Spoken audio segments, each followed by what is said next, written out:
What if I told you your birthday doesn't matter? You might be 40 years old, according to your passport, but your arteries could be aging at 60. And that second number, your vascular age, that determines your risk for a heart attack, stroke, or leg amputation. I am Dr. Sumit Kapadia, and as a vascular surgeon, I operate on arteries that have become stiff, calcified pipes. But here is the secret most people miss: arterial aging is not inevitable, it's a choice. Today, I am giving you the 5 habit protocol to keep your arteries as soft and elastic as a garden hose rather than stiff and brittle like an old rusty pipe. And these are the exact evidence based steps to stop blockages before they start. So let's go in now. So if you find our videos valuable, don't forget to subscribe and also click on the hype button. YouTube ensures that this information reaches to many more people. Thank you. So let's keep watching now. The first habit is something I call as the kitchen cleaning rule. Yes, it's about the meal timing. We often obsess over what we eat, but for your arteries, when you eat is just as critical. This brings us to something called as time-restricted eating. Think of your body like a busy restaurant kitchen. If the chef, which is your metabolism, is cooking food from 7 a.m. till midnight, the cleaning people never get a chance to come in. And the grease builds up on the floors, the trash piles up. Your body also has a cleaning mechanism called as autophagy. This is a cellular housekeeping process where your body scrubs the lining of your blood vessels and eats up the damaged cells. But here's the catch: the cleaning people only come out when you stop eating. But if you're constantly snacking, your insulin stays constantly high. High insulin will block autophagy and it keeps the inflammation, grease stuck to your artery walls. So what do I as a vascular surgeon recommend? You can compress your eating window to 10 hours. Stop eating after 7 p.m. Let your body clean your house for the remaining 14 hours. This simple shift can lower the systemic inflammation much better than any other medicine would. Now coming to habit number 2, which I would call as the Teflon coating, which means move with purpose. This is about the inner lining of your blood vessels. This is called as endothelium. It's a single layer of cells that decides your fate. If the endothelium is healthy, it should be like a non-stick Teflon pan. It's slippery and smooth, so nothing sticks to it. But on the other hand, an unhealthy one is like Velcro. Everything catches and sticks. So how do we keep your endothelium slippery? We need a molecule called as nitric oxide.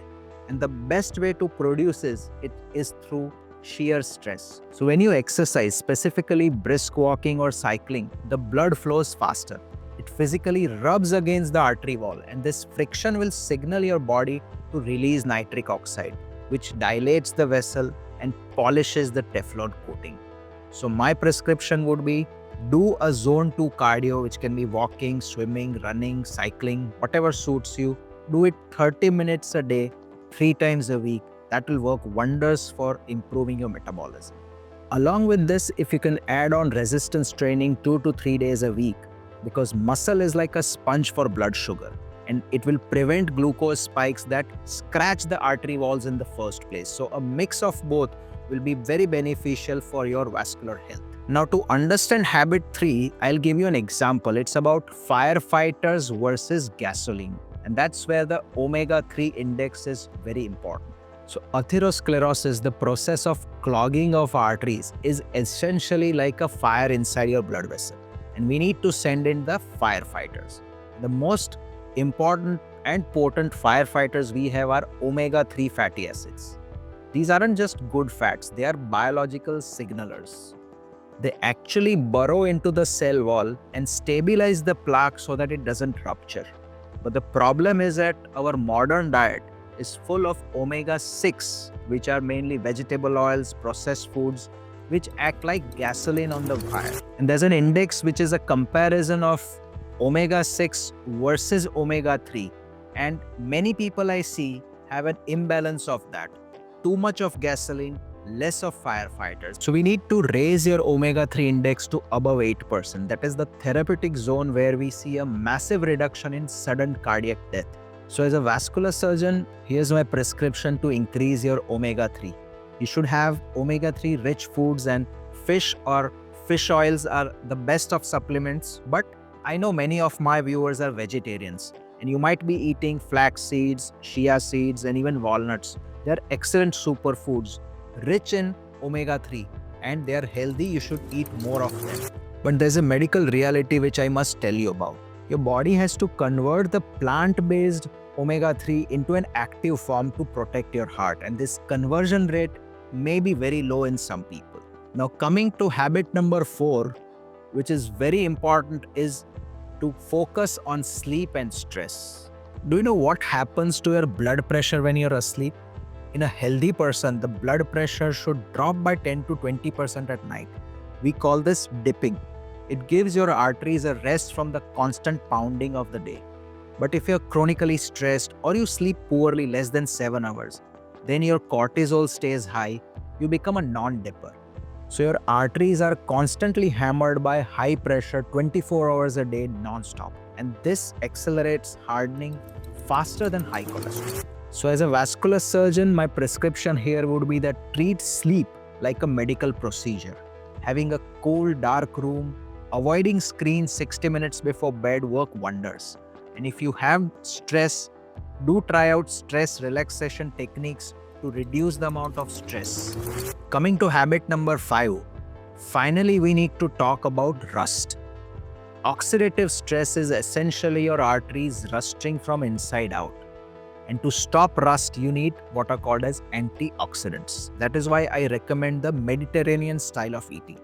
It is the most validated diet for vascular longevity. But don't just think of it as an eating healthy thing. Think of it as rust proofing. And the magic hero here is extra virgin olive oil.